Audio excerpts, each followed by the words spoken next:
Hey, what's up, guys? This is a video for DCS Wolfpack, and just want to do a kind of an offshoot video on the P-51D for DCS. It is the P-51 in the modern era. Hopefully, they'll be developing some other German aircraft as well as some World War II type maps. So just a quick comparison of the A2A model versus the DCS model. I know there's been tons of heated debate on forums, on both on Eagle Dynamics as well as A2A forums, and I just want to add my 2 cents. So I have both aircraft, and both aircraft are actually pretty similar. The big difference with DCS is that it has bombs and weapons that you can load on, but as far as the handling characteristics, they're pretty similar. I think since the beta came out, DCS has fixed the bouncing issue on landing, or we've just gotten better at flying it. Therefore, the bounce is not such a big issue anymore. But that set aside, the two models are pretty closely resemble. The A2A model is a little bit more visually appealing.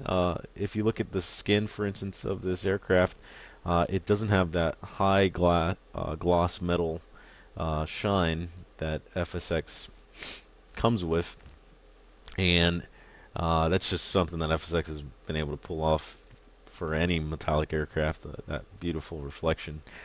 So, that's just a little bit of eye candy. This is the Moonbeam, which is one of my favorite aircraft, both the A2A model as well as the DCS model. But, that's kind of superficial and not too big of a deal. When you get inside the actual aircraft, I guess what FSX has in looks, DCS has in weaponry or teeth for the aircraft. So it looks pretty similar on the inside. I mean, if you look at the cockpit, it's high definition. I mean, everything is where it's supposed to be, and both cockpits are pretty similar. I'm just going to run through a quick startup with the aircraft, and make sure these are full forward. Carburetor air control. Rudder is at 6 degrees to the right. Aileron trim should be neutral, and elevator trim should be neutral. Open up the throttle just a little bit. Make sure mixture control is idle off. Superchargers just in the normal position. Fuel booster should be on. And I have the fuel switch on. Left tank feed.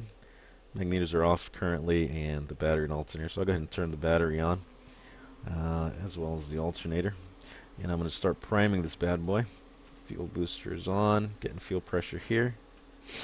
And let's prime it for few seconds. Actually, will be a warm start because I've been flying it earlier.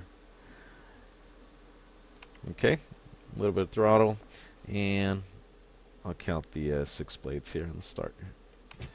1, 2, 3, 4, 5, 6. There we go. Good start. And I'll try that again. Oh, forgot the magnetos.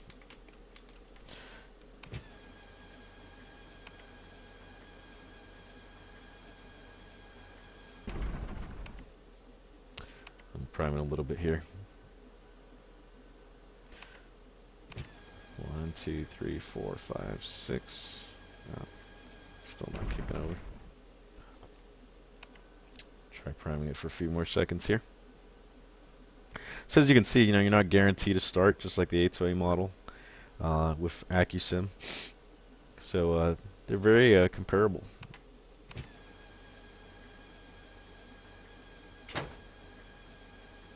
Come on. For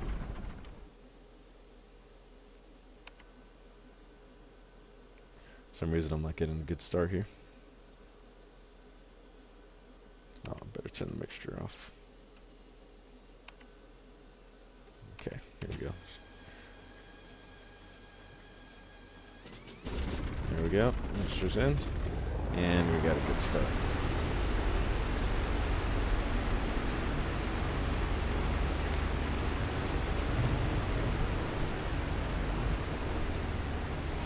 And you can hear the engine noise kind of come down, as just like the A2A model. And I'll go ahead and set it on run. There we go. And check the oil pressure real quick. It's a little high there. We got good oil pressure, fuel pressure's coming up, and RPM's good.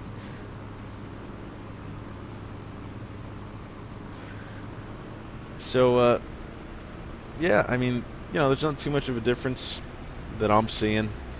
I think visually the A2A is a little bit more appealing, but overall the two aircraft are pretty comparable.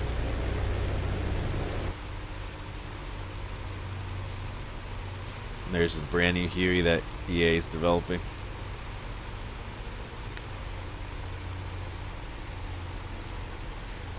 Oh, there's that Humvee.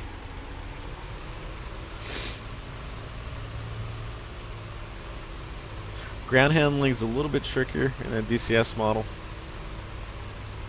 and you know, the nose wheel steering, or excuse me, the tail wheel steering, when you push the stick forward and back, it's pretty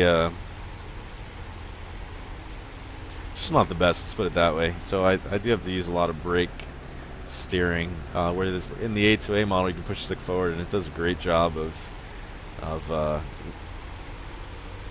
simulating that tail wheel steering that the P-51 is famous for. And you don't really have to pull back on the DCS model to lock it too much, because even if you keep it neutral, it tracks pretty straight. I'll just do a little takeoff here. 42 inches manifold pressure.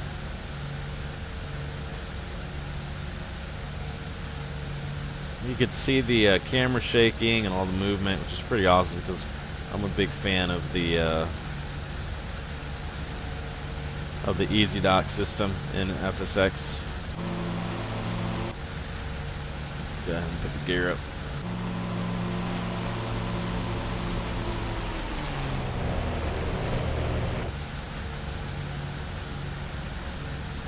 And bring the manifold pressure back.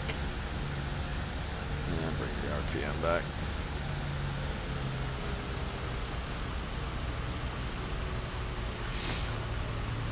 So all in all, I guess I didn't say too much, but they're pretty comparable. I think you should check them out. And the combat in DCS is bar none. So if anything, it's a great investment. Both great companies, and you know, the products are just really good pieces of work.